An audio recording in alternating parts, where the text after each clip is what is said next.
पूरी crypto market में इस वक्त ब्लड बाथ चल रहा है। बिटकॉइन $24,000 तक पहुंच चुका है। हमारे जो भी टारगेट्स से वो मीट हुए हैं, जिन्होंने शॉर्ट किया हुआ था हमारे टारगेट्स को देखते हुए, तो हमने प्रॉफिट भी बुक किया है। लेकिन इसके बाद अभी BTC कहाँ जा सकता है? सभी ऑल्ट कॉइन्स यहाँ से भी 50% और ज़्यादा नीचे गिर सकते हैं। और इतना बड़ा डंप क्यों आ रहा है? टेक्निकली और इसी के साथ फंडामेंटली दोनों तरीके से समझने की कोशिश करेंगे। पिछले हमारे टेक्निकल्स बिल्कुल क्लियर रहे हैं, बिल्कुल सही रहे हैं, लेकिन कुछ अच्छी न्यूज़ भी है कि अगर हम देखें कि क्या क्रिप्टो मार्केट को सभी ब्रांड्स या बड़ी कंपनीज छोड़ रही हैं, तो ऐसा कुछ भी नहीं है। कुछ अच्छी अपडेट्स भी हैं मेरे पास। लेकिन अगर हम बात करें सबसे बड़े जो कंपनीज हैं या जो बढ़ चढ़ कर आगे आते हैं कि हम तो क्रिप्टो में ही इन्वेस्ट करेंगे, जैसे कि एल साल्वाडोर है, ऑलमोस्ट 45% लॉस में चल रहा है इस वक्त। माइक्रोस्ट्रेटजी जो कि कंपनी है 18% के लॉस में चल रहा है। टेस्ला लगभग 20% के लॉस में चल रहा है। तो बड़ी बड़ी कंपनीज इस वक्त लॉस में चल रही हैं। कम से कम $1.5 बिलियन का लॉस हो चुका है टेस्ला और माइक्रोस्ट्रेटजी दोनों का अगर हम मिलाते हैं। इन दोनों का भी इतना बड़ा लॉस चल रहा है। अगर इतनी बड़ी कंपनीज हिल सकती हैं, तो क्या हम तो एक छोटे मोटे ट्रेडर हैं, क्या हमारा भी ऐसे ही लॉस होगा? तो यहाँ सजेशन ये भी थी कुछ टाइम पहले, अभी नहीं है, कि आप यहाँ पे डिप बाय कर सकते हो, डिप कर सकते हो, या फिर यहाँ से एक शॉर्ट कर सकते हो, लॉन्ग कर सकते हो, छोटी पोजीशन लेकर अच्छा प्रॉफिट कमा सकते हो। ऐसा है या नहीं? और एक्चुअल सोल्यूशन मैं आपको बताऊंगा इस बेरिश मार्केट में कैसे आपने सर्वाइव करना है। तो वीडियो बहुत ज़्यादा इंपॉर्टेंट होगा। अभी से लाइक कर दो प्लीज़, लाइक बहुत ज़्यादा ज़रूरी है। और इसी के साथ हमारे चैनल वॉफिट को सब्सक्राइब भी कर लीजिए, ताकि आप तक आने वाली वीडियो सबसे पहले पहुंच रहे हैं। बाकी अपडेट्स और BTC के एनालिसिस मैं साथ के साथ डाल रहा हूँ टेलीग्राम ऑफिशियल के ऊपर, जो है हमारा टेलीग्राम चैनल। तो वहाँ अपडेट्स आपको बिल्कुल साथ के साथ मिलती रहेंगी विदाउट एनी डिले, क्योंकि अभी इस माहौल ही ऐसा है, अगर हम एक्टिवली एक्शन लेंगे, साथ के साथ एक्शन लेंगे, तो हमारा लॉस थोड़ा कम होगा। तो अब हम चलते हैं मेनली पहले तो टेक्निकल एनालिसिस के ऊपर, फिर हम थोड़े फंडामेंटल्स डिस्कस करेंगे, क्योंकि इस वक्त जो ट्रॉन का USDT है वो भी लॉस में चल रहा है। बाइनेंस ने इस वक्त अपने विड्रॉल्स बंद कर दिए हैं। बहुत कुछ चल रहा है, बहुत कुछ चल रहा है। तो सबसे पहले हम टेक्निकल्स के ऊपर ही चलते हैं, जो कि मोस्ट इंपॉर्टेंट है इस वक्त। सबसे पहली चीज़ तो आप यहाँ देख सकते हैं, हमने यहाँ CME गैप दिखाया। तो CME गैप यानी कि जो पिछला एक गैप पड़ा था ना, लगभग बहुत ही पुराना, 1 साल पुराना गैप, इतना गैप था, वो गैप अभी कवर हो रहा है। क्यों हो रहा है?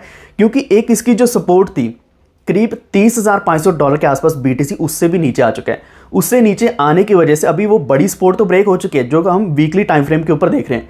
तो वीकली टाइम फ्रेम का जो सपोर्ट है वो ब्रेक होने के साथ साथ यहाँ जो आर्ली टाइम फ्रेम है ये भी डेंजरस हो चुका है, यानी कि यहाँ पे ट्रेड लगाना भी बहुत ज़्यादा रिस्की है। दूसरी चीज़ ये है कि यहाँ $22,000 से लेकर $24,000 तक BTC आने की संभावना है। एक्चुअल में जब मैं एनालिसिस कर रहा था तब मैं सोच रहा था कि $24,000 तक पहुंचेगा, लेकिन ये ऑलरेडी पहुंच चुका है। इससे नीचे जो हम रिकवरी एक्सपेक्ट कर रहे हैं, छोटी सी अच्छी न्यूज़, वो हम $22,000 से एक्सपेक्ट कर सकते हैं कि $22,000 के आसपास जैसे ही पहुंचेगा, लगभग $22,300 $200 के आसपास, यहाँ से हमें एक बाउंस बैक मिल सकता है। लेकिन अगर हम बात करें ओवरऑल मार्केट की, अगर हम बड़े टाइम फ्रेम पे देखें, मैक्रो लेवल पे देखें, तो मार्केट बेयरिश हो चुकी है। और आने वाले जो वीक्स रहने वाले हैं, आने वाले वीक्स में भी ये बेयरिश रहेगी। तो एक्चुअल में ये बेयरिश ट्रेंड हम लगभग 1-2 महीने से नोटिस कर रहे हैं। पहले भी हमने वीकली ट्रेंड देखा था, 8-9 हफ्ते इसी तरीके से चल रहा था। तो हमारी जो ये सपोर्ट है ना, ये सपोर्ट पहले एक्चुअल जो बन रही थी वो जनवरी 2021 की बन रही थी। उसके बाद आज 1.5 साल के बाद प्राइस फिर से यहाँ नीचे गिरा है, जो कि अगेन एक डेंजरस सिचुएशन बन चुकी है हम सभी के लिए। तो यहाँ पे बहुत ही सावधान रहना पड़ेगा। और यहाँ लिक्विडिटी भी मेंटेन नहीं हो रही है। अगर आप यहाँ लॉन्ग या शॉर्ट करते हो, सोचते हो कि मैं छोटा सा यहाँ ट्रेड लेता हूँ, छोटी सी लेवरेज लगा के अच्छा प्रॉफिट कमा लूँगा, तो ये भी बहुत ज़्यादा रिस्की है। जैसे ही आप ऊपर शॉर्ट करोगे या लॉन्ग करोगे, थोड़ा सा प्राइस फ्लक्चुएट यहाँ होगा और आप लिक्विडेट हो जाओगे, तो बहुत ज़्यादा रिस्की है। तो ये तो थे हमारे टेक्निकल्स। ओवरऑल मेरा कहने का मतलब ये है कि ट्रेड अभी लेने का कोई फ़ायदा नहीं है, चाहे कोई कितना ही क्यों ना बोले कि हाँ लगा लेना चाहिए। तो वो शायद एक तरीके की स्पेकुलेशन है। स्पेकुलेशन अगर आप करना चाहते हैं जिसमें लॉस के भी चांसेस हैं, प्रॉफिट के भी चांसेस हैं, अगर वैसी सिचुएशन में खेलना चाहते हो तो खेल सकते हो, उसमें कोई बड़ी प्रॉब्लम नहीं है। आपका पैसा है, सेफली रखना है तो सेफ रखो, वरना आप लगा सकते हो। हाँ, डिप बाय करना है इस वक्त इथेरियम, BNB, बड़े बड़े जो ऑल्ट कॉइन्स हैं, टॉप 20 आप उठा लो या टॉप 10 ही उठा लो, जिसमें से जो स्टेबल कॉइन्स उनको निकाल दो, सब अच्छा परफॉर्म करेंगे आने वाले समय में। अभी बाइंग करने का मौका आ चुका है। 1-2 अपडेट्स ये हैं कि जो जेमिनी एक्सचेंज है उन्होंने हायरिंग बढ़ा दी है। वो कहते हैं हम अपना इंफ्रास्ट्रक्चर बढ़ाएंगे, हम अपना जो बिजनेस है वो वर्ल्ड वाइड और भी ज़्यादा बढ़ाएंगे। FTX एक्सचेंज ने भी सेम डिसाइड किया कि वो अपनी हायरिंग कंटिन्यू करने वाले हैं। बाइनेंस ने भी यही कहा कि बाइनेंस अपनी हायरिंग कंटिन्यू करेगा, वो और भी ज़्यादा बिजनेस को एक्सपेंड करेगा। उनका कहना है कि अभी तो मौका है, अभी तो फ़ायदा है अपने बिजनेस को बढ़ाने का। तो ये बड़े ब्रांड्स, बड़ी कंपनीज यानी कि क्रिप्टो एक्सचेंजेस पीछे हटने को रेडी नहीं है इस वक्त भी। तो अगर बड़ी कंपनीज इस तरीके से परफॉर्म कर रही है तो ऑब्वियसली हमारे लिए भी एक अच्छी अपडेट है। अब हम बढ़ते हैं बाकी और अपडेट्स की तरफ। तो एक यह है कि USDT जो है वो स्टेबल कॉइन है, हमें पता है कि $1 के आसपास होना चाहिए, लेकिन ये $0.97 तक आ चुका है, यानी कि 3 सेंट से नीचे आ चुका है। देखा जाए तो बहुत डेंजरस सिचुएशन भी है। लेकिन एक चीज़ मैंने आपको आज से 1-2 हफ्ते पहले बताई थी कि USDT है ना, ये 130% के रेशियो के ऊपर चल रहा है, यानी कि जो एक्चुअल डॉलर्स पड़े हैं और जो USDT है इसकी वॉल्यूम एक्चुअल डॉलर्स की ज़्यादा है। मतलब USDT की कम है और एक्चुअल डॉलर्स की ज़्यादा है। इनके पास बैकअप बहुत ही बड़ा है। फिर इन्होंने बढ़ा के 200% कर दिया, यानी कि पॉसिबिलिटी नहीं है कि USDT खत्म हो जाएगा जब तक ये रिजर्व्स बढ़े हैं। आज ही इन्होंने अपने दाव में $700 मिलियन और भी ज़्यादा डाले हैं ताकि अपने जो पैग है उसको डिफेंड कर पाएँ, ताकि वापस एक USDT $1 के बराबर हो जाए। तो ट्रॉन के पास पहले बैकअप बहुत अच्छा था, लेकिन अभी सब लोग यही सोच के डर रहे हैं कि UST जैसे ख़त्म हुआ था, टेरा पूरा ख़त्म हो चुका था UST के कारण, वैसी सिचुएशन आ जाए तो थोड़ा डर तो रहता है, थोड़ी पॉसिबिलिटी भी है।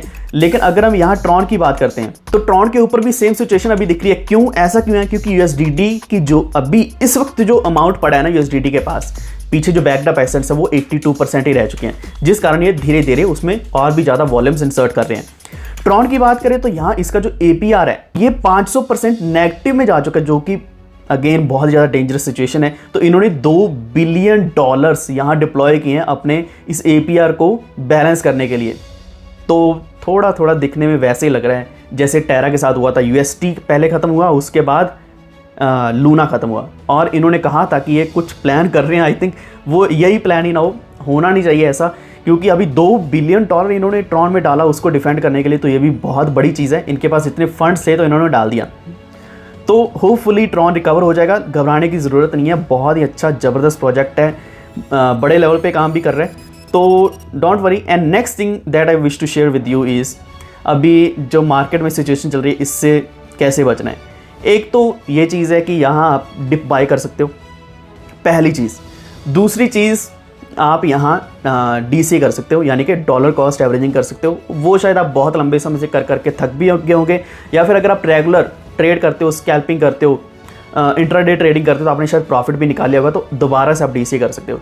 तीसरी चीज़, अगर आप लॉन्ग टर्म होल्डर हैं बिटकॉइन, इथेरियम, अच्छे कॉइन्स के, तो आपको कोई फ़र्क नहीं पड़ेगा चाहे मार्केट कितनी ही ज़्यादा फ्लक्चुएट क्यों ना हो जाए। अपना आराम से जियो, आराम से खाओ पियो, चिंता करने की ज़रूरत नहीं है। मार्केट यहाँ पहुँची है तो मैंने आपको स्टार्टिंग में बताया कि यहाँ एक $22,000 के आसपास एक पॉइंट है, 22 से लेकर 24 के बीच में, जहाँ से मार्केट वापस बाउंस बैक हो सकती है। और ये जैसे ही एक्चुअल में CME गैप है जो है, वो पिछला जो बाकी था लगभग 1.5 साल पहले का, वो CME गैप जब कवर हो जाएगा, उसने कवर तो करना ही होता है, चाहे वो 1 साल के बाद करे, 1 महीने के बाद करे, तो ये गैप कवर होने के बाद मार्केट वापस रिकवर हो जाती है। तो ये सब कुछ है हमारी लगभग सभी प्रॉब्लम्स का सल्यूशन।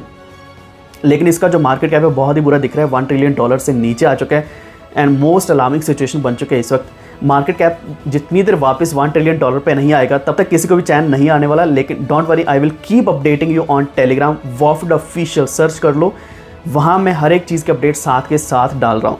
तो USDT भी रिकवर हो जाएगा। बाइनेंस के ऊपर बिटकॉइन की जो ट्रांजैक्शंस हैं उनको करंटली बंद किया गया, लेकिन वो हाफ आवर के अंदर रिकवर करने की कोशिश कर रहे हैं कि BTC फिर से विड्रॉल चालू हो जाए, क्योंकि कंजेशन बहुत ज़्यादा हो गया था, बहुत ज़्यादा BTC को विड्रॉल किया जा रहा था।